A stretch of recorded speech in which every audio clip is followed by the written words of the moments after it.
నమస్తే. తెలంగాణ ప్రభుత్వం మీద కామెంట్ చేయడం అనేది ప్రతి ఓడికి ఒక పరిపాటి అయిపోయింది. మొన్నోడు, నిన్నోడు, నేడోడు అన్నట్టు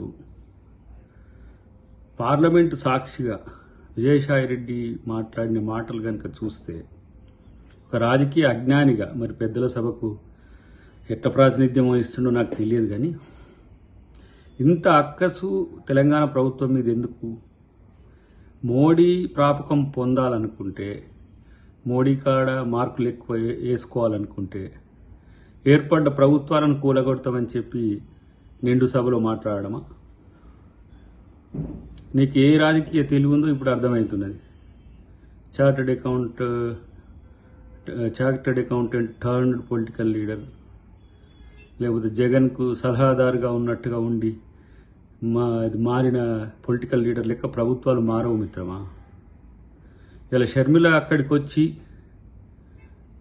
కాంగ్రెస్ను బలోపేతం చేయడం అనేది నీకు నచ్చకపోవచ్చు, అందుకనే కాంగ్రెస్ మీద అక్కసు వెళ్ళబోచుకుంటున్నావేమో. డెఫినెట్గా రేపు ఏ విధంగా రాజకీయంగా మీకు సమాధానం చెప్పాలనో కాంగ్రెస్ పార్టీ చెప్తుంది. కానీ కేసీఆర్తో అంటగాగుతున్న మీరు మీ అక్కసును వెళ్ళగక్కడం అనేది దేనికి సంకేతమో ఆలోచించుకో.